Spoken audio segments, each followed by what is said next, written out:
Good morning, one and all. Today we are going to discuss Unit 4, that is Social, Political and Legal Environment. So, in this Unit 4, we will see what are the legal changes that are impacting our business environment and political factors and social factors which are influencing our business. So, those are called as social, political and legal environments. So, coming to social environment, so social environment is nothing but how the society, the people of the society are influencing the business that comes under social environment. In that social environment, here what we see is social responsibility for business stakeholders. So while we are running a business, what are our responsibility? In the sense, company's responsibility towards the society and how their performance was impacting their business. So మనం ఏం చూస్తాము అంటే social responsibility like social environment అంటే ఏం చూస్తామంటే సొసైటీలో ఉన్న factors వల్ల కానీ సొసైటీలో ఉన్న పీపుల్ వల్ల కానీ మన బిజినెస్ ఇన్ఫ్లుయెన్స్ అయితే దాన్ని మనం ఎక్కడ చూస్తాము సోషల్ ఎన్విరాన్మెంట్లో చూస్తాం. సో సోషల్ ఎన్విరాన్మెంట్లో ఇంకా మనం ఏం చూస్తాము అంటే లైక్ దాన్ని సోషల్ ఎన్విరాన్మెంట్ అంటాం. ఇంకా సోషల్ ఎన్విరాన్మెంట్లో మనం మెయిన్గా చూడాల్సిన టాపిక్ ఏంటి అంటే మన సిలబస్లో social responsibility of business stakeholders. అయితే ఇప్పుడు మనం ఒక బిజినెస్ రన్ చేసినప్పుడు while we are running a business, so what is our responsibility towards the society, what is our responsibility towards the people of the society అన్నది కూడా మనం ఇక్కడ social రెస్పాన్సిబిలిటీలో చూస్తాము. ఇన్ ద రీసెంట్ ట్రెండ్స్ అంటే మనం ఈ ఇయర్స్లో చూసుకుంటే ఈ డికేడ్లో చూస్తే ఈ కార్పొరేట్ సోషల్ రెస్పాన్సిబిలిటీ, యూజువల్గా సోషల్ రెస్పాన్సిబిలిటీ మనం ఏమంటాం కార్పొరేట్ సోషల్ రెస్పాన్సిబిలిటీ అంటాం. సో ఇన్ దిస్ డికేడ్ అంటే ఇదివరకు కూడా ఉండేది, బట్ స్టిల్ ఇప్పుడు మనకి ఈ కార్పొరేట్ సోషల్ రెస్పాన్సిబిలిటీ అనేది ఇంక్రీజ్ అయింది through out the years. So ఏంటి కార్పొరేట్ సోషల్ రెస్పాన్సిబిలిటీ? సో ఏం చేస్తారు అంటే చూడండి, so corporate social responsibility is nothing but a company was spending amount from it's profits. ఏదైతే ప్రాఫిట్స్ వచ్చినాయో కంపెనీకి, ఆ ప్రాఫిట్స్లోంచి కొంత పర్సంటేజ్ ఏం చేస్తున్నారు సొసైటీకి రిటర్న్ ఇస్తున్నారు. సో ఎలాగ ఇస్తున్నారు? లైక్ ఎడ్యుకేషన్ అంటే లైక్ సొసైటీలో ఉండే పూర్ పీపుల్కి ఎడ్యుకేషన్ ప్రొవైడ్ చేస్తున్నారు, లేదా డెవలప్మెంట్ యాక్టివిటీస్ చేస్తున్నారు, లేకపోతే ఏదైనా ఫండ్ రిక్వైర్మెంట్స్ ఉంటే వాళ్ళు మనీ అనేది ప్రొవైడ్ చేస్తే కనుక కార్పొరేట్ కంపెనీస్ ఆర్ బిజినెస్ వాళ్ళు చేస్తే దాన్ని ఏమంటాం మనం కార్పొరేట్ సోషల్ రెస్పాన్సిబిలిటీ అంటాం. సో అయితే ఈ కార్పొరేట్ సోషల్ రెస్పాన్సిబిలిటీ ఎవరెవరికి చేయొచ్చు అంటే లైక్ ఎవరెవరికి చెయ్యాలి బిజినెస్ అనే వాళ్ళు అనడానికి మనం ఏం చేస్తున్నాం social responsibility of business stake holders అనేది చూస్తున్నాం. సో మనం ఇప్పటిదాకా షేర్ హోల్డర్స్ గురించి వినుంటాం. అంటే ఎవరికైతే మన కంపెనీలో ఫండ్ అనేది ఇన్వెస్ట్ చేస్తారో వాళ్ళకి మన కంపెనీలో షేర్ ఇస్తే దాన్ని వాళ్ళు మనం ఏమంటాం షేర్ హోల్డర్స్ అంటామని మనకు తెలుసు. మరి ఏంటి కొత్తగా స్టేక్ హోల్డర్స్ అంటే ఎవరు? సో స్టేక్ హోల్డర్స్ అంటే చూడండి, ఎవరైతే మన బిజినెస్కి టైఅప్ అయి ఉంటారో అంటే ఎవరైతే పర్సన్స్ మన బిజినెస్లో ఇన్వాల్వ్ అయి ఉంటారో వాళ్ళని మనం ఏమంటాము స్టేక్ హోల్డర్స్ అని అంటాం. సో నార్మల్గా ఎవరైతే మనతో పాటు ఉంటారో వాళ్ళని స్టేక్ హోల్డర్స్ అంటారు. అది బిజినెస్కి వచ్చినప్పుడు సో బిజినెస్లో ఎవరెవరో అయితే మనతో టైఅప్ అయి ఉన్నారో వాళ్ళందరినీ మనం బిజినెస్ స్టేక్ హోల్డర్స్ అంటాం. సో అంటే మనం గ్రో అవ్వడానికి, మన బిజినెస్లో ప్రాఫిట్స్ రావడానికి, మన బిజినెస్లో గ్రోత్ అనేది రావడానికి ఎవరైతే హెల్ప్ చేస్తారో వాళ్ళందరూ ఎవరు స్టేక్ హోల్డర్స్. సో ఎవరెవరు ఉంటారు మనకు బిజినెస్ స్టేక్ హోల్డర్స్ అనేవాళ్ళు చూడండి. First one share holders, second customers, third suppliers, fourth employees and fifth one government. So అంటే ఈ 5 మెంబర్స్, ఈ 5 పీపుల్ ఎవరైతే ఉన్నారో వీళ్ళు అనేవాళ్ళు చాలా ఇంపార్టెంట్ ఒక బిజినెస్ రన్ అవ్వాలి అంటే. సో అంత ఇంపార్టెంట్ అయిన వాళ్ళకి రిటర్న్లో బిజినెస్ వాళ్ళు ఏం చేస్తున్నారు, రిటర్న్లో బిజినెస్ అనేది ఏమి రిటర్న్ ఇస్తుంది అన్నది మనం ఇక్కడ సోషల్ రెస్పాన్సిబిలిటీలో చూస్తాం. అంటే ఏమి ఇవ్వాలి అన్నది మనం ఇక్కడ చూస్తాం. సో చూద్దాం. ఫస్ట్ స్టేక్ హోల్డర్స్కి ఏం చేస్తారు, కస్టమర్స్కి ఏం చేస్తారు, సప్లయర్స్కి ఏం చేస్తారు, ఎంప్లాయీస్కి ఏం చేస్తారు అనేది. So social responsibility of business stake హోల్డర్స్లో ఫస్ట్ వన్ చూడండి టువర్డ్స్ కన్స్యూమర్స్. అంటే ఇప్పుడు చూడండి, మనకు ఒక కస్టమర్ అనేవాడు లేకపోతే మన బిజినెస్ అనేది డెవలప్ అవ్వదు. సో అది మనందరికీ తెలిసిన సంగతి. సో అలాంటి కస్టమర్కి మనం ఏమి రిటర్న్లో ఇస్తున్నాము అంటే ఏమి ఇస్తే మనం మన రెస్పాన్సిబిలిటీని ఫుల్ఫిల్ చేసుకున్నట్టు అంటే చూడండి. సో కస్టమర్ సాటిస్ఫాక్షన్ అనేది ఉండాలి. కస్టమర్కి సేఫ్టీ వచ్చే ప్రొడక్ట్స్ అనేవి మనం ప్రొడ్యూస్ చేయాలి. అంటే ఏంటంటే మన ప్రొడక్ట్ వాడడం వల్ల కస్టమర్కి ఎటువంటి హామ్ కలగకుండా ఉండడమే మనం చేసే ఫస్ట్ సర్వీస్ వాడికి. తర్వాత ఏంటి, వాడికి కావాల్సిన గూడ్స్ అండ్ సర్వీసెస్ అనేవి మనం ప్రొవైడ్ చేస్తున్నామా చేయడం లేదా. సో కస్టమర్కి ఎలాంటి గూడ్స్ అండ్ సర్వీసెస్ కావాలో మనం కనుక అలాంటి గూడ్స్ అండ్ సర్వీసెస్ ప్రొవైడ్ చేస్తే మనం మన డ్యూటీని కరెక్ట్గా ఫుల్ఫిల్ చేసినట్టు. నెక్స్ట్ చూడండి, to educate consumers regarding the use of content of the product. అంటే ఏంటి, ఇంకా మనం ఎలాగ మన రెస్పాన్సిబిలిటీని చూపించుకుంటాం కస్టమర్స్కి అంటే వాళ్ళకి మన ప్రోడక్ట్ గురించి ఎడ్యుకేషన్ అనేది ప్రొవైడ్ చేసి, ఫస్ట్ ఏంటి సేఫ్టీ అనేది మనం ప్రొవైడ్ చేయాలి. ఆ తర్వాత ఏం చేయాలి, కస్టమర్కి ఎలాంటి గూడ్స్ అండ్ సర్వీసెస్ కావాలి, అలాంటివి మనం ప్రొడ్యూస్ చేస్తున్నామా చేయట్లేదా అలాంటివి ఇవ్వాలి. తర్వాత మన ప్రోడక్ట్ని ఎట్లా యూటిలైజ్ చేసుకోవాలి, ఇలాంటి ఇన్ఫర్మేషన్ ప్రొవైడ్ చేయడం కూడా మన రెస్పాన్సిబిలిటీ టువర్డ్స్ ద కస్టమర్ అని చెప్తున్నాడు. మన సర్వీస్ అది కూడా అని మనం చూడొచ్చు.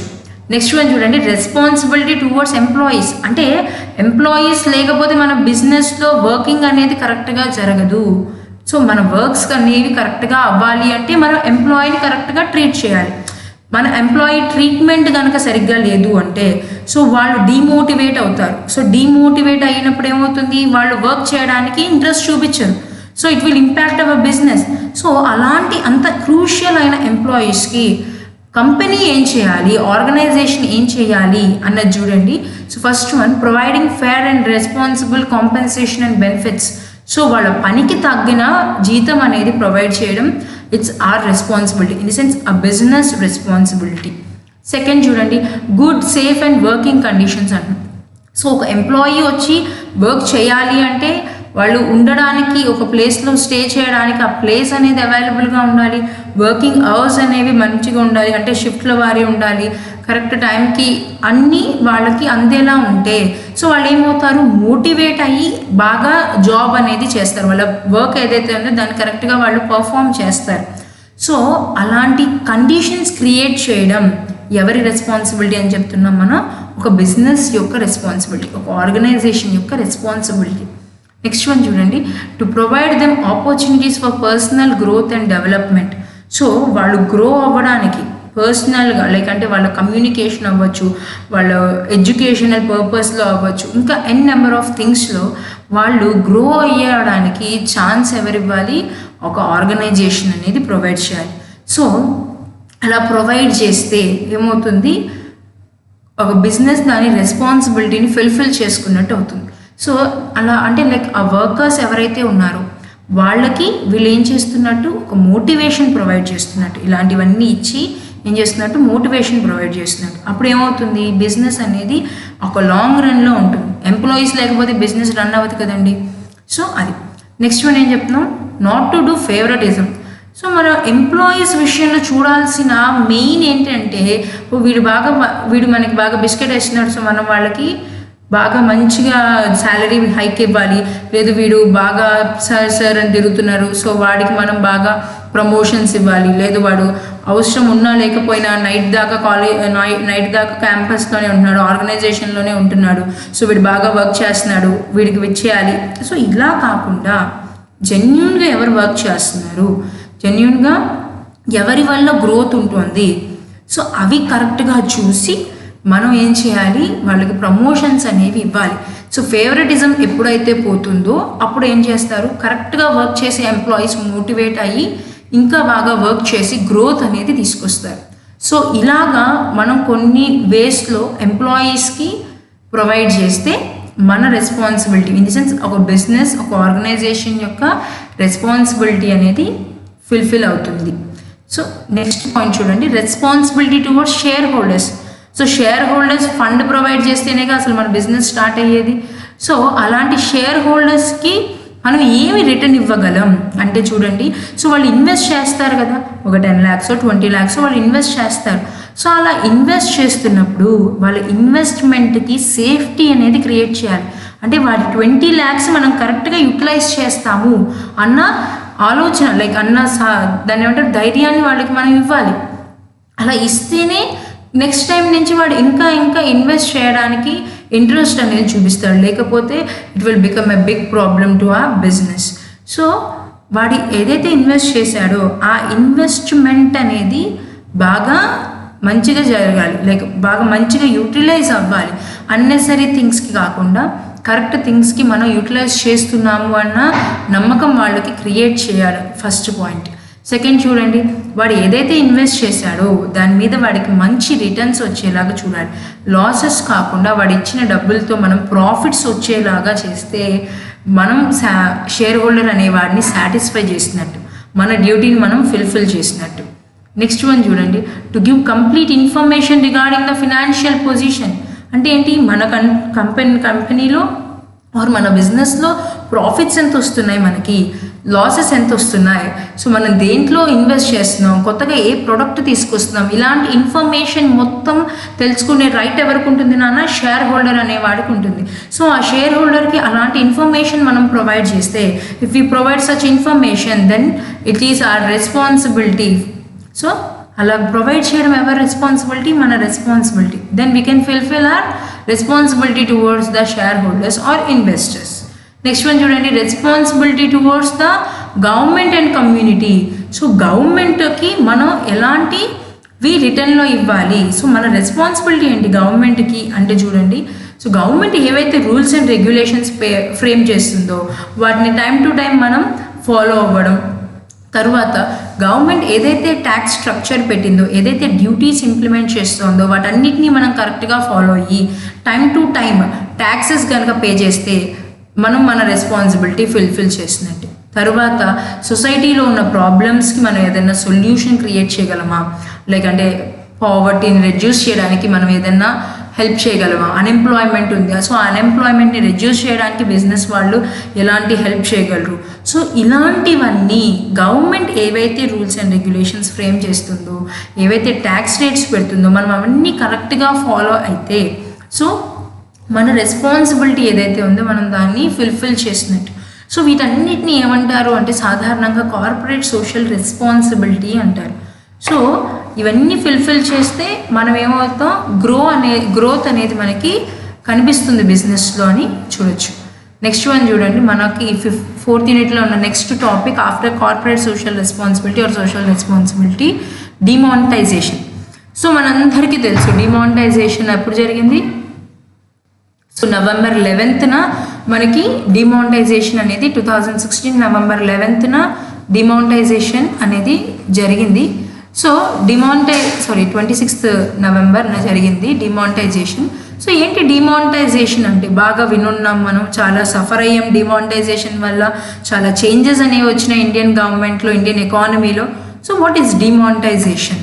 So demonetisation is nothing but a process of stripping a currency unit of its status to be used as a legal tender. అంటే ఏంటి అంటే ఇప్పటిదాకా ఉన్న కరెన్సీని ఉన్న కరెన్సీని లీగలైజ్ చేయడం. సో లీగల్ టెండర్ అది వర్క్ చెయ్యదు అని దాన్ని స్టాపేజ్ చేయడం. అంటే ఇప్పటిదాకా సపోజ్ చూడండి, మనకి demonetisation of 1000 rupee notes and 500 rupee notes జరిగింది. అంటే ఏం చేశారు డిమానిటైజేషన్ అంటే ఆ కరెన్సీని బ్యాన్ చేయడం, వాటి లీగల్ టెండెన్సీని మనం ఆపు చేయడాన్ని, స్టాపేజ్ చేయడాన్ని ఏమంటాం, డిమానిటైజేషన్ అంటాం. అంటే వాటిని వాటి ఎక్స్చేంజ్ యొక్క లీగాలిటీని ఆపేయడాన్ని డిమానిటైజేషన్ అంటాం. సో మనం చాలా సఫర్ అయ్యాం డిమానిటైజేషన్ వల్ల ఇన్ ద ఇయర్ 2016లో జరిగినప్పుడు. సో మనకు యాక్చువల్గా డిమానిటైజేషన్ అనేది కొత్తగా ఇండియాలో స్టార్ట్ చేసింది ఏం కాదు. ఇన్ ఫారిన్ కంట్రీస్ మనం డిమానిటైజేషన్ అనేది చూడొచ్చు. అండ్ ఇండియాలో కూడా it is not a first time. మనకి 2016లో ఫస్ట్ టైం ఏం డిమానిటైజేషన్ జరగలేదు. అంతకు ముందు కూడా మనకి కరెన్సీ అనేది డిమానిటైజేషన్ జరిగింది, అంటే దాని లీగల్ టెండెన్సీని ఆపేశారు. సో ఎందుకు, ఏమిటి అసలు ఈ డిమానిటైజేషన్ వల్ల ఏంటి లాభం, అసలు ఏం చేస్తారు అంటే చూడండి, డిమానిటైజేషన్ అంటే ఏదైతే ఓల్డ్ కరెన్సీ ఉందో దాన్ని స్టాప్ చేసి దాని ప్లేస్లో కొత్త కరెన్సీని తీసుకొస్తారు. సో ఎందుకు తీసుకొస్తారు, ఎందుకు తీసుకురావడం వల్ల మనకి ఎలాంటి ప్రాబ్లమ్స్ వస్తాయి, ఎలాంటి సొల్యూషన్స్ జరిగినాయి అన్నో మనం చూద్దాము. సో ఎందుకు తీసుకొస్తారు, సో ఆబ్జెక్టివ్స్ ఏంటి, డిమానిటైజేషన్ యొక్క ఆబ్జెక్టివ్స్ మనందరికీ తెలుసు. The main objective of demonetisation is stopping the circulation of black money. మనకి ఏదైతే బ్లాక్ మనీ ఉన్నిందో దాన్ని కంట్రోల్ చేయడానికి, సో దాన్ని అబాలిష్ చేయడానికి, కంప్లీట్గా తీసేయడానికి కోసం ఏం చేశారు, ఈ డిమానిటైజేషన్ అనే దాన్ని తీసుకొచ్చారు. సో మెయిన్ ఎయిమ్ అదనమాట. సో మరి ఏంటి మేడం, డిమానిటైజేషన్ చేయడం వల్ల బ్లాక్ మనీ ఆగిపోతుంది అన్నారు, how is it possible?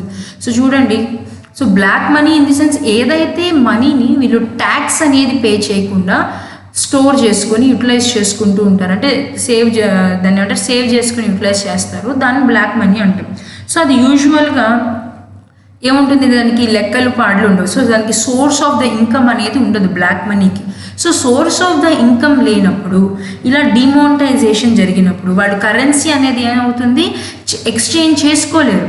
So ఆ ఓల్డ్ కరెన్సీని వీళ్ళు న్యూ కరెన్సీలోకి ఎక్స్చేంజ్ చేయాలి అంటే కంపల్సరీగా సోర్స్ ఆఫ్ ద ఇన్కమ్ అనేది చూపించాలి. సో ఇంత డబ్బులు నీకు ఎలా వచ్చినాయి అనేది వాళ్ళు చూపిస్తే కానీ ఆ కరెన్సీ అనేది, ఆ బ్యానెడ్ కరెన్సీ అనేది నార్మల్ కరెన్సీలోకి మారదు. సో వాళ్ళు చూపించలేరు కాబట్టి ఆ కరెన్సీ ఎటువంటి యూసేజ్ ఉండదు. సో ఆ థాట్తో ఏం చేశారు, ఆ బ్లాక్ మనీని స్టాప్ చేయడం కోసం మనకి డిమానిటైజేషన్ అనేది తీసుకొచ్చారు. ఇంకా నెక్స్ట్ ఇంకా దేనికోసం డిమానిటైజేషన్ తీసుకొచ్చారు అంటే మనకి ఫేక్ కరెన్సీ అనేది బాగా ఎక్కువైపోయింది. పాకిస్తాన్ నుంచి మనకి ఈ 500 రూపీస్ నోట్స్, 1000 రూపీస్ నోట్స్ ఫేక్గా ప్రింట్ చేసి మన కంట్రీలోకి ఫ్లో చేస్తున్నారు. సో అలాగ ఫేక్ కరెన్సీ ఫ్లోని తగ్గించడం కోసం ఏం చేశారు, ఈ డిమానిటైజేషన్ అనే దాన్ని ఇండియన్ గవర్నమెంట్ తీసుకొచ్చింది. మరి ఫేక్ కరెన్సీ వల్ల ఇండియన్ గవర్నమెంట్కి ఎంత లాస్ ఉంటుంది చూడండి. సో ఓవర్ఫ్లో ఆఫ్ కరెన్సీ అయిపోతుంది. సపోజ్ ఇప్పుడు మనకి 10,000 ఉండాలి అని మన గవర్నమెంట్ ఫిక్స్ చేసింది అనుకోండి, ఫ్లోలో 10,000 ఉండాలి. ఫేక్ కరెన్సీ తీసుకొచ్చాడు అనుకోండి, ఏమవుతుంది, ఓవర్ఫ్లో ఆఫ్ కరెన్సీ అవుతుంది. దాని నుంచి ఏమవుతుంది, మనకి ఇన్ఫ్లేషన్ అనేది వస్తుంది. సో ఇలాంటి ప్రాబ్లమ్ని రెడ్యూస్ చేయడం కోసం కొత్త కరెన్సీ అనుకోండి, వాడు ప్రింట్ చేయడానికి టైం పడుతుంది. ఈ లోపల ప్రింట్ చేసిన ఫేక్ కరెన్సీ అంతా ఏమవుతుంది, స్టాపేజ్ అయిపోతుంది. సో అలాంటి ఫేక్ కరెన్సీని స్టాప్ చేయడం కోసం ఈ డిమానిటైజేషన్ అనే దాన్ని తీసుకొచ్చారు. ఇంకా దేనికోసం తీసుకొచ్చారు, సో ఏదైనా లైక్ క్యాష్లెస్ ఎకానమీ ఇప్పుడు మనం చూస్తున్నాం, అంతా మనకి ఆన్లైన్ అయిపోయింది. సో ఈ ఆన్లైన్ అవ్వడానికి ముందు వాళ్ళు అనుకున్నది ఏంటంటే క్యాష్లెస్ ఎకానమీని మనం తీసుకురావాలి. సో ఓల్డ్ క్యాష్ ఏదైతే ఉందో దాన్ని బ్యాన్ చేస్తే ఫ్లోలోకి కొంత తక్కువ కరెన్సీని మనం పంపిస్తే మిగతాదంతా we can legalise we can online digitalise చేయొచ్చు అన్న థాట్తో కూడా ఈ డిమానిటైజేషన్ అనేది తీసుకొచ్చారు. దాంతోపాటు ఇంకా ఏంటి అంటే మన బ్యాంకింగ్ సిస్టమ్ని కూడా కంట్రోల్ చేయడం కోసం ఈ డిమానిటైజేషన్ అనేది జరగడం జరిగింది. సో అంటే ఏంటి అంటే డిమానిటైజేషన్ చూడడానికి ఏదో కరెన్సీని బ్యాన్ చేశారు, సడన్గా బ్యాన్ చేశారు, మనం అందరం సఫర్ అయ్యాం అనుకుంటాం కానివ్వండి, దానికి వెనకాల చాలా ప్రాసెస్ అనేది జరిగింది. దాని వెనకాల చాలా మెయిన్ ఆబ్జెక్టివ్స్ ఉన్నాయి, గోల్స్ ఉన్నాయి. దాన్ని బేస్ చేసుకొని డిమానిటైజేషన్ అనే దాన్ని తీసుకొచ్చారనమాట. అంటే కరెన్సీని కరెక్ట్ ఫ్లోలో పెట్టడం కోసం తీసుకొచ్చిందే ఈ డిమానిటైజేషన్. సో నెక్స్ట్ వన్ చూడండి, జిఎస్టీ. సో నెక్స్ట్ మనకున్న టాపిక్ జిఎస్టీ. సో ఈ జిఎస్టీ కూడా మన కంట్రీలో 2017లో ఇంప్లిమెంటేషన్లోకి వచ్చింది. సో జిఎస్టీ అంటే ఏంటన్నా, గూడ్స్ అండ్ సర్వీస్ ట్యాక్స్. యూజువల్గా మనం ఏదైనా ట్యాక్సెస్ అంటే మనకి యూజువల్గా మనం ఏదైతే సంపాదిస్తామో దాని మీద మనం ట్యాక్స్ అనేది గవర్నమెంట్కి రిటర్న్లో పే చేయాలి.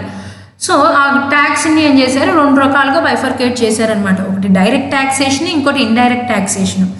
సో డైరెక్ట్ ట్యాక్స్ అంటే ఏంటి అంటే మనం సంపాదించిన డబ్బుల మీద మనం ఒక పర్సన్ డైరెక్ట్గా పే చేస్తే, లైక్ వాడు ఏదైతే సంపాదించాడో దాని మీద వాడు పే చేస్తే బర్డెన్ పేమెంట్ 2 ఒకటి మీదే ఉంటే దాన్ని డైరెక్ట్ ట్యాక్సేషన్ అంటారు.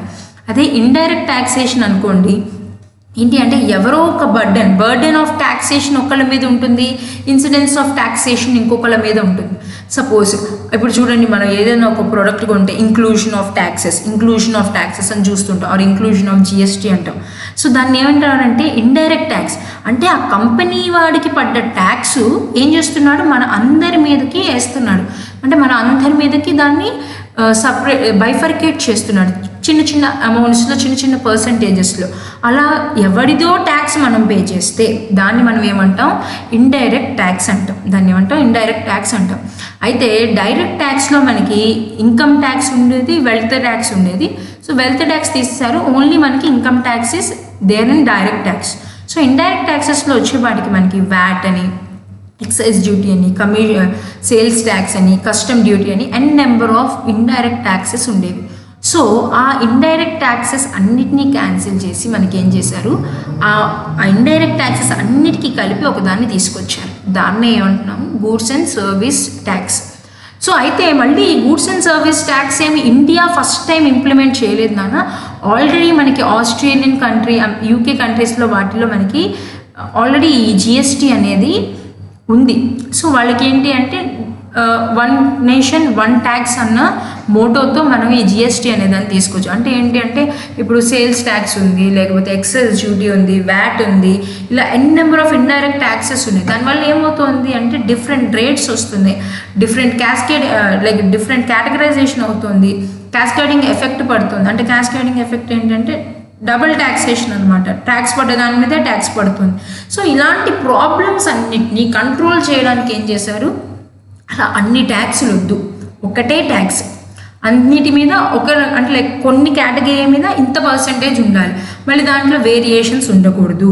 సో 5% అంటే ఇంతే ఉండాలి, వీటిలో ఏవైతే 5%లో మనం మెన్షన్ చేసామో ఆ 5%లో అవే ఉండాలి. అలాగా అంత నేషన్ మొత్తానికి, అంటే ఏ స్టేట్కి వెళ్ళినా కూడా ఇదే ఉండాలి, ఒక్కొక్క స్టేట్లో ఒక్కొక్క ట్యాక్స్ మారకూడదు అన్న దీంతో ఏం చేశారు, మనకి ఈ జిఎస్టీ అనే దాన్ని ఇంప్లిమెంట్ చేశారు. ఇప్పుడు ఇన్ ద ఇయర్ ఆఫ్ 2017లో తీసుకొచ్చారు. సో ఈ తీసుకొచ్చిన చేంజెస్ అన్నీ మనకి ఏంటి అంటే మన కంట్రీని ఒక గ్రోత్ స్టేజ్లోకి తీసుకువెళ్ళడం కోసమే మన ఈ జిఎస్టీ అవనివ్వండి, ఈ డిమానిటైజేషన్ అవనివ్వండి, ఇవన్నీ తీసుకొచ్చింది. అయితే జిఎస్టీ వల్ల అండ్ డిమానిటైజేషన్ వల్ల మనకి బిజినెస్ మీద ఎలాంటి ఇంపాక్ట్ పడింది అంటే చూడండి. సో డిమానిటైజేషన్ వల్ల మనకి ఒక పాజిటివ్ ఇంపాక్ట్ పడింది, నెగిటివ్ ఇంపాక్ట్ పడింది. సో ఏంటి అంటే క్యాష్ అనేది ఎక్కువ మెయింటైన్ చేయడం మానేశారు బిజినెస్ వాళ్ళు. దానివల్ల ఏమైంది, మనకి డిజిటలైజేషన్ అనేది ఇంప్రూవ్ అయింది బిజినెస్లో. అలాగే నెగిటివ్ ఏం జరిగింది అంటే ఒక స్మాల్ బిజినెస్లు వాళ్ళు షట్ డౌన్ చేసుకోవాల్సి వచ్చింది ఆ టైంలో. సో అది మనకి కొంత బ్యాడ్గా పడింది ఇంప్లిమెంటేషన్ అనేది. సో మళ్ళీ జిఎస్టీ వచ్చింది. సో జిఎస్టీ వచ్చినప్పుడు కూడా చూడండి, స్టార్టింగ్లో చాలా ప్రాబ్లం ఫేస్ చేశారు ఈ బిజినెస్లో వాళ్ళు కానివ్వండి, మన బిజినెస్ ఎన్విరాన్మెంట్ కాబట్టి మనం చెప్పుకునేది. సో బిజినెస్ల వాళ్ళ మీద చాలా ఇంపాక్ట్ అనేది పడింది స్టార్టింగ్లో. ఏంటో ఈ పర్సంటేజెస్ అర్థం కాక, కొత్తగా ప్రొసీజర్ అంతా చేంజ్ అయ్యి, సో కొంచెం మనకి ఏమైంది అంటే టైం వేస్ట్ అండ్ ఇన్ఫర్మేషన్ అనేది దొరక్కపోవడం వల్ల స్టార్టింగ్లో ప్రాబ్లమాటిక్ అయింది. బట్ స్టిల్ నౌ ఇప్పుడు జిఎస్టీ అనేది మనకి చాలా హెల్ప్ఫుల్గా ఉంది. ప్రతి ఒక్కది మనం ఏంటంటే బిజినెస్లో ప్రతి ఒక్కటి జిఎస్టీలో ఎంటర్ చేయాల్సి వస్తుంది. మనం బుక్స్ ఆఫ్ అకౌంట్స్లో ఎంటర్ చేసేటప్పుడు ప్రతి దాన్ని మనం చూపించాల్సి వస్తుంది, కరెక్ట్గా చూపించాల్సి వస్తుంది జిఎస్టీ వచ్చిన తర్వాత. దానివల్ల ఏంటి అంటే కరెక్ట్ టైంకి ట్యాక్సేషన్ ఎంత పడాలి అంటే ట్యాక్స్ ఎగ్గొట్టే వాళ్ళు ఉంటారు, దాన్ని ఏమంటారు ట్యాక్స్ ఇవేషన్ అంటాము. సో ఆ ట్యాక్స్ ఇవేషన్ అనేది జిఎస్టీ వల్ల మనకి రెడ్యూస్ అయ్యింది. సో ఆ ట్యాక్స్ ఇవేషన్ తగ్గించడం వల్ల ఏమవుతుంది అంటే గవర్నమెంట్కి కొంత ఇన్కమ్ అనేది కొంచెం ఎక్కువ జనరేషన్ అనేది జరుగుతుంది జిఎస్టీ వల్ల. అన్ని ఇంటర్లింక్లో పెట్టడం వల్ల ట్యాక్స్ ఇవేషన్ చేద్దామని ట్రై చేసిన బిజినెస్ వాళ్ళకు కూడా ట్యాక్స్ ఇవేషన్ చేయలేకపోతున్నారు. సో ఇవన్నీ మనకి జిఎస్టీ తీసుకురావడం వల్ల మంచి ఇంపాక్ట్స్ పడ్డాయి. అయితే చెప్పుకున్నాం కదా, డిఫరెంట్ రేట్స్లో మనం అన్ని నేషన్ మొత్తానికి ఒకటే రేట్ అని చెప్పుకున్నాం కదా. సో ఆ రేట్స్ ఏంటంటే 0%, 5, 12, 18, 28. సో ఈ 5 స్టేజెస్లో మనకి ఏంటి అంటే జిఎస్టీ రేట్స్ అనేవి బైఫర్కేట్ చేశారు. బైఫర్కేట్ చేసి 5%లో కొన్ని గూడ్స్ ఉంటాయి, 12%లో కొన్ని, 18%లో కొన్ని, 28%లో కొన్ని, 0%లో కొన్ని అని డిఫరెంట్గా బైఫర్కేషన్ అనేది చేశారు. సో చేసి ఆ ప్రొడక్ట్స్ ఏవైతే వస్తాయో వాటికి కంపల్సరీగా ట్యాక్సేషన్ పే చేయాలి. మళ్ళీ దీంట్లో ఏంటి అంటే ఈ 5%లో ఇంటర్స్టేట్, ఇంట్రాస్టేట్ అని 2 రకాలుగా బైఫర్కేట్ చేస్తారు. అంటే interstate in sense with in the country, with in the 2 ఉంటాయి. విత్ ఇన్ ద స్టేట్ అయితే ఒకటి, అవుట్ సైడ్ ద స్టేట్ అయితే ఒకటి. విత్ ఇన్ ద స్టేట్ అయితే సిజిఎస్టీ, ఎస్జిఎస్టీ కట్టాలి. Out side the state with in the state అయితే IGST, out side అయితే CGST, SGST కట్టాలి మనం. ఇలాగ బైఫర్కేషన్ అనేది చేశారు. సో ఇది జిఎస్టీ మనకి. సో జిఎస్టీ వల్ల ఇంపాక్ట్ ఏమైంది అంటే చెప్పుకున్నాం కదా, మొత్తం ఒకటే ట్యాక్సేషన్ కట్టాలి, కంట్రీ మొత్తం ఒకటే ట్యాక్స్ రేట్స్ ఉంటాయని చెప్పుకున్నాం. సో బర్డెన్ ఆఫ్ ట్యాక్సేషన్ అనేది కొన్నికి తగ్గింది, కాస్ట్లు అనేవి కొన్నిట్లో తగ్గినాయి. ట్యాక్స్లు ఎక్కువ ఉండడం వల్ల ఏమవుతుంది, కొన్నిటికి రేట్స్ అనేవి ఎక్కువ అయిపోతున్నాయి. సో ఆ రేట్స్ కూడా మనకి జిఎస్టీ వల్ల తగ్గిందని చెప్పుకోవచ్చు. కొత్తగా బిజినెస్ ఆపర్చునిటీస్ అనేవి క్రియేట్ చేశారు. ఇలాగ వేరియస్ గుడ్ ఇంపాక్ట్స్ అనేవి మనం బిజినెస్ మీద చూసుకోవచ్చు నాన్న. ఇది మనకి జిఎస్టీ. నెక్స్ట్ పార్ట్ చూడండి, పొలిటికల్ స్టెబిలిటీ. సో మనం చూడండి బిజినెస్ ఎన్విరాన్మెంట్ యూనిట్ 1లో చెప్పుకున్నప్పుడు ఫ్యాక్టర్స్ ఇన్ఫ్లుయెన్సింగ్ బిజినెస్ ఎన్విరాన్మెంట్ అని చెప్పి ఇంటర్నల్ ఎన్విరాన్మెంట్, ఎక్స్టర్నల్ ఎన్విరాన్మెంట్ అని బైఫర్కేట్ చేసుకున్నాం. సో ఏంటి ఆ ఇంటర్నల్ ఎక్స్టర్నల్ అని మనం ఫస్ట్ యూనిట్లో చూసాము. So one of the point ఏంటి, పొలిటికల్ ఎన్విరాన్మెంట్. Political environment. మన ఈ ఇంటర్నల్ ఫ్యాక్టర్స్, ఎక్స్టర్నల్ ఫ్యాక్టర్స్ ఏమని చెప్పుకున్నాం, ఏవైతే కొన్ని ఫ్యాక్టర్స్ మన బిజినెస్ని ఇన్ఫ్లుయెన్స్ చేస్తాయో, అంటే మన బిజినెస్ మీద ఏదైనా positive impact or negative impact అయ్యేలాగా చేస్తాయో వాటిని ఏమంటాం మనం పొలిటికల్ ఎన్విరాన్మెంట్, లైక్ వాటిని ఏమంటాం మనం ఫ్యాక్టర్స్ అంటాం. సో దాంట్లో మనం ఏం చేసాం, బైఫర్కేట్ చేసాం, ఇంటర్నల్ అని ఎక్స్టర్నల్ అని బైఫర్కేట్ చేసాం. సో ఆ ఎక్స్టర్నల్ ఎన్విరాన్మెంట్లో మనం ఏం చూసాం, one of the point political environment చూసాం. అంటే ఇక్కడ ఏం చూస్తాము అంటే పొలిటికల్ పార్టీస్ తీసుకునే డెసిషన్స్ వల్ల ఆర్ పొలిటికల్గా మనకు వచ్చే చేంజెస్ వల్ల, అంటే ఒక 5 years ఒక పార్టీ ఉండాలి, అలా కాకుండా 1 yearకి 3 yearsకి మనకి చేంజెస్ జరుగుతూ ఉంటాయి. సో అలాగా పొలిటికల్ పార్టీస్ చేంజ్ అవ్వడం వల్ల ఎలాంటి ఇంపాక్ట్ ఉంటుంది, సో అలా చేంజెస్ అవుతూ ఉండడం వల్ల మన బిజినెస్ మీద ఎలాంటి ఇంపాక్ట్ ఉంటుంది అనేదంతా మనం ఎక్కడ చూస్తాము అంటే పొలిటికల్ ఎన్విరాన్మెంట్లో చూస్తాం. సో ఆ పొలిటికల్ ఎన్విరాన్మెంట్లో మనకి మెయిన్గా సిలబస్లో ఉంది ఏంటన్నా అంటే పొలిటికల్ స్టెబిలిటీ. ఏంటిది పొలిటికల్ స్టెబిలిటీ అంటే చూడండి, ఒక గవర్నమెంట్ కనుక ఒక 5 years కరెక్ట్గా ఉండి దాని టైం పీరియడ్లో ఉన్నప్పుడు కరెక్ట్గా ఉండి ఎటువంటి ప్రాబ్లం లేకుండా మంచిగా లాస్ కానీ యాక్ట్స్ కానీ అన్నీ కరెక్ట్గా వాళ్ళు ఇంప్లిమెంట్ చేస్తే, అంటే ఆ గవర్నమెంట్ తీసుకునే డెసిషన్స్ అన్నీ కరెక్ట్గా ఉంటే ఏమవుతుంది, ఒక బిజినెస్కి మంచి పాజిటివ్ ఇంపాక్ట్ అనేది పడుతుంది. అలా కాకుండా గవర్నమెంట్లో స్టెబిలైజేషన్ లేకపోతే ఒక్కొక్కసారి మినిస్టర్స్ మారుతూ, లేకపోతే ఆ పార్టీనే ఒక 2 years వర్క్ చేసి తర్వాత ఇంకో కొత్త పార్టీ వచ్చి మళ్ళీ మారుతూ, ఇలా డిఫరెంట్గా చేంజెస్ వస్తూ ఉన్నాయి అనుకోండి, ఏమవుతుంది అంటే డెవలప్మెంట్కి ఛాన్స్ అనేది ఉండదు. సో డెవలప్మెంట్కి ఛాన్స్ ఉండదు. సపోజ్ ఒక గవర్నమెంట్ పార్టీ ఉంది, ఆ గవర్నమెంట్ పార్టీ కొన్ని కండిషన్స్, కొన్ని రూల్స్ అండ్ రెగ్యులేషన్స్ ఫ్రేమ్ చేసింది బిజినెస్ వాళ్ళకి. గవర్నమెంట్ పార్టీ వచ్చింది, అవన్నిటిని క్యాన్సిల్ చేసింది. సో ఇలాగ ఒక స్టెబిలైజేషన్ అనేది లేకపోతే గవర్నమెంట్స్లో ఏమవుతుంది అంటే బిజినెస్కి చాలా ఇంపాక్ట్ అనేది పడుతుంది.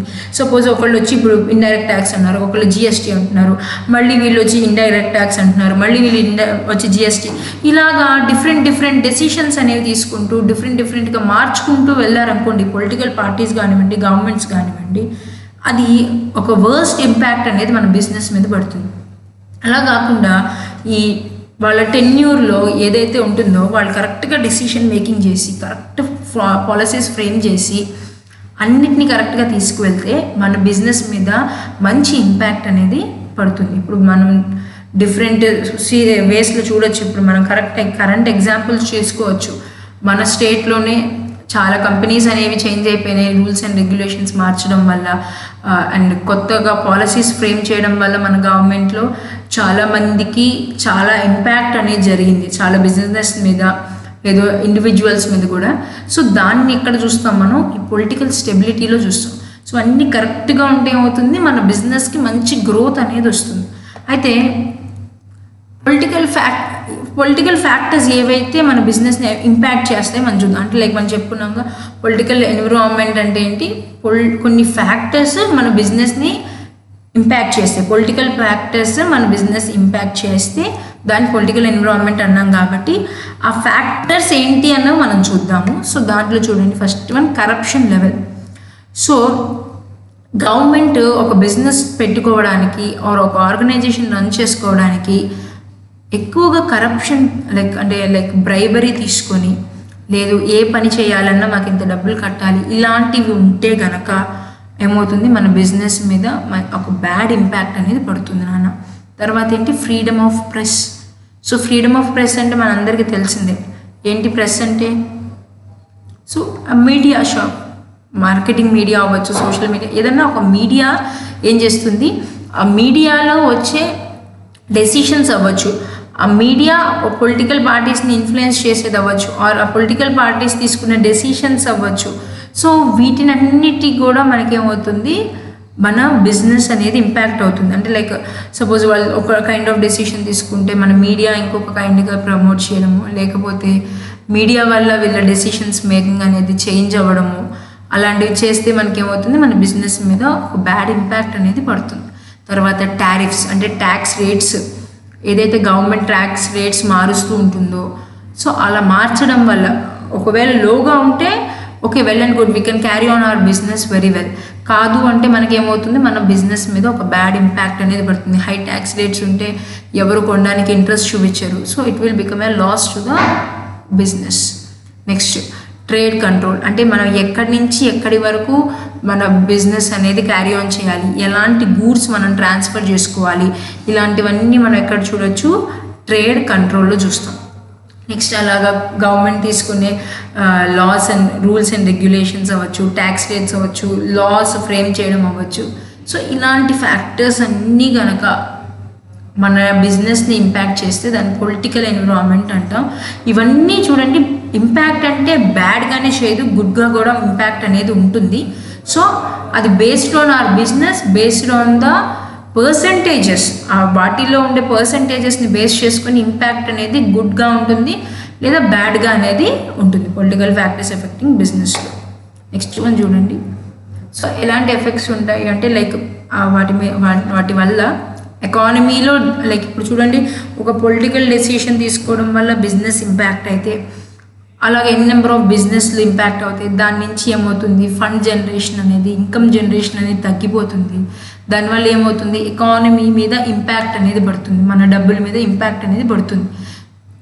తర్వాత చేంజెస్ ఇన్ రెగ్యులేషన్, లైక్ ఇలాగ ఎన్ని నెంబర్ ఆఫ్ మార్పులు తీసుకురావడం వల్ల ఏమవుతుంది, మన ఎకానమీ మీద ఎఫెక్ట్స్ అనేవి చాలా భయంకరంగా పడతాయి. లైక్ ఇన్ ది సెన్స్ లో జీడిపి లెవెల్స్ లో అయిపోవడం కానీ, ఇలాగా డిఫరెంట్ టైప్స్ ఆఫ్ రిస్క్స్ అనేవి మనం ఫేస్ చేయొచ్చు అనమాట, ఈ పొలిటికల్ ఎన్విరాన్మెంట్ సరిగ్గా లేకపోతే, పొలిటికల్ ఫ్యాక్టర్స్ సరిగ్గా లేకపోతే.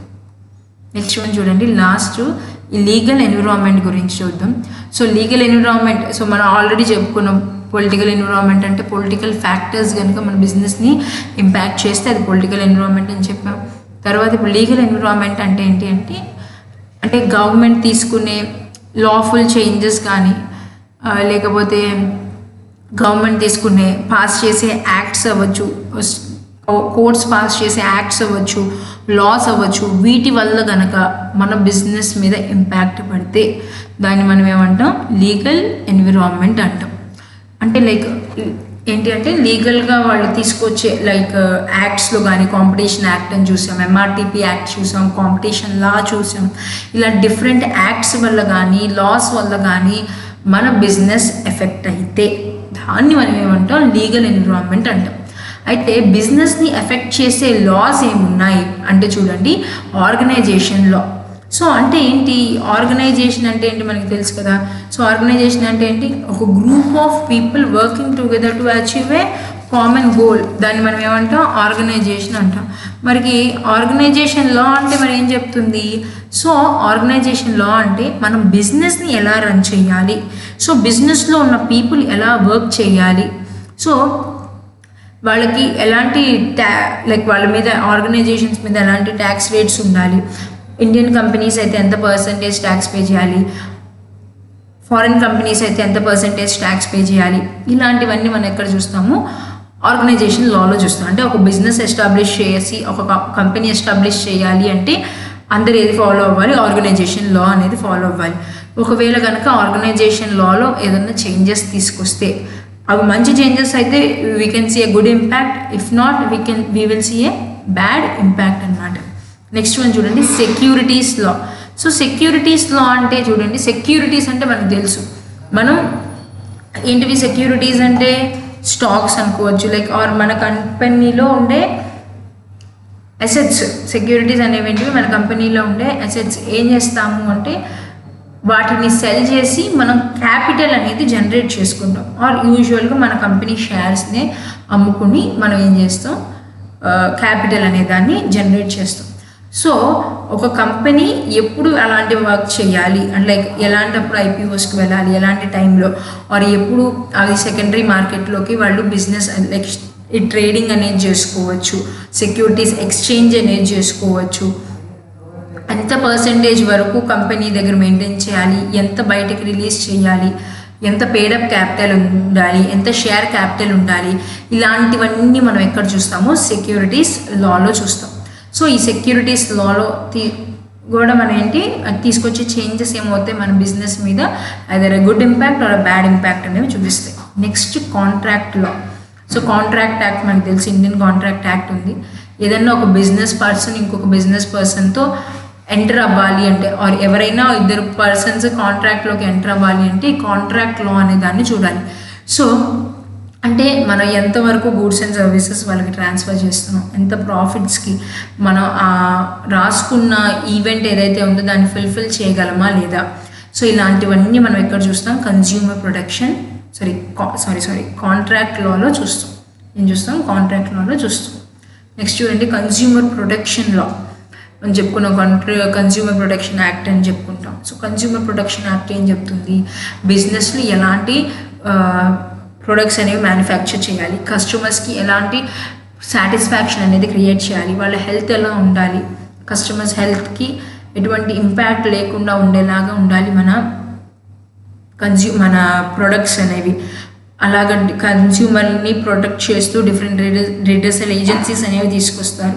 ఇలాగ ఎన్ నెంబర్ ఆఫ్ కన్జ్యూమర్ని సాటిస్ఫై చేయడానికి, కన్జ్యూమర్ని ప్రొటెక్ట్ చేయడానికి ఏవైతే ఉంటాయో అన్నీ ఏంటి మనకి కన్జ్యూమర్ ప్రొటెక్షన్ లాలో చూపిస్తాయి. వీటిలో వచ్చే చేంజెస్ ఏవైతే ఉంటాయో, ఈ లాస్లో వచ్చే చేంజెస్ ఇవన్నీ ఏం చేస్తే మన బిజినెస్ని ఇంపాక్ట్ చేస్తాయి. వాటిని మనం ఏమంటాం, లీగల్ ఎన్విరాన్మెంట్ అంటాం. తర్వాత ఎంప్లాయీ వెల్ఫేర్ యాక్ట్, తర్వాత security against hazardous termination of haphazard termination of employees. అంటే ఇదేంటంటే మొత్తం ఎంప్లాయీ వెల్ఫేర్ గురించి.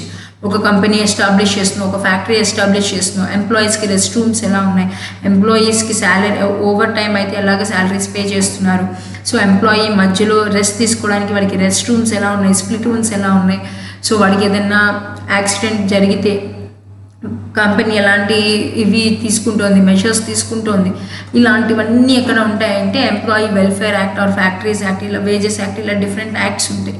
సో ఆ ఎంప్లాయీ లాస్లో వచ్చే చేంజెస్ వల్ల కానీ, వాళ్ళని ఎప్పుడు పడితే అప్పుడు మనం టర్మినేట్ చేయడం, సో వాటిల్లో వచ్చే చేంజెస్ కానీ, ఇలాంటి ఈ ఎంప్లాయీకి సంబంధించిన లాస్లో వచ్చే చేంజెస్ వల్ల కూడా ఏమవుతుంది, మన బిజినెస్ మీద ఇంపాక్ట్ అనేది చూపిస్తాయి. సో ఇలా ఇవన్నీ ఇంపాక్ట్ చూపించడాన్ని మనం ఏమంటాం, లీగల్ ఎన్విరాన్మెంట్ అంటాం. సో ఒకసారి చూడండి నాన్న, మనకి టాపిక్ యూనిట్ 4 ఏంటి, social, legal and political environment. So ఆ social, legal and political environment కాబట్టి మనం సొసైటీ మీద అంటే లైక్ సోషల్ ఫ్యాక్టర్స్ ఎవరైతే ఉన్నారో, అంటే షేర్ హోల్డర్స్ అవ్వచ్చు, తర్వాత share holders, customers, consumers, employees, వీళ్ళందరూ ఎవరైతే ఉన్నారో వీళ్ళందరి వల్ల మన బిజినెస్ మీద ఎలా ఇంపాక్ట్ పడుతుంది, సో ఆ ఫ్యాక్టర్స్ని మనం ఎలా సాటిస్ఫై చేయాలి, వాళ్ళతో ఉండే మన రెస్పాన్సిబిలిటీ ఏమిటి, ఇలాంటివన్నీ మనం చూసాము. సో కస్టమర్ని ఎలా ప్రొటెక్ట్ చేసుకోవాలి, ఎంప్లాయీని ఎలా ప్రొటెక్ట్ చేసుకోవాలి, సో వాళ్ళకి లైక్ గవర్నమెంట్ని ఎలాగ మెజర్ చేసుకోవాలి, ఇలాంటివన్నీ మనం corporate social responsibility towards stake హోల్డర్స్లో చూసాం. అదంతా సోషల్ ఎన్విరాన్మెంట్. తర్వాత లీగల్గా ఎలాంటి చేంజెస్ వచ్చినాయి, లాస్లో ఎలాంటి చేంజెస్ వచ్చినాయి, అవన్నీ మనం లీగల్ ఎన్విరాన్మెంట్లో చూసాము. తర్వాత పొలిటికల్ ఎన్విరాన్మెంట్ అంటే పొలిటికల్ ఫ్యాక్టర్స్ వల్ల మన బిజినెస్ మీద ఎలా ఇంపాక్ట్ పడుతుంది. తర్వాత డిమానిటైజేషన్ చూసాం, జిఎస్టీ చూసాం. సో ఇవన్నీ మనకి యూనిట్ 4లో ఉన్న టాపిక్స్ నాన్న. సో దీంతో మనం యూనిట్ 4ని కంక్లూడ్ చేద్దాం. Thank you.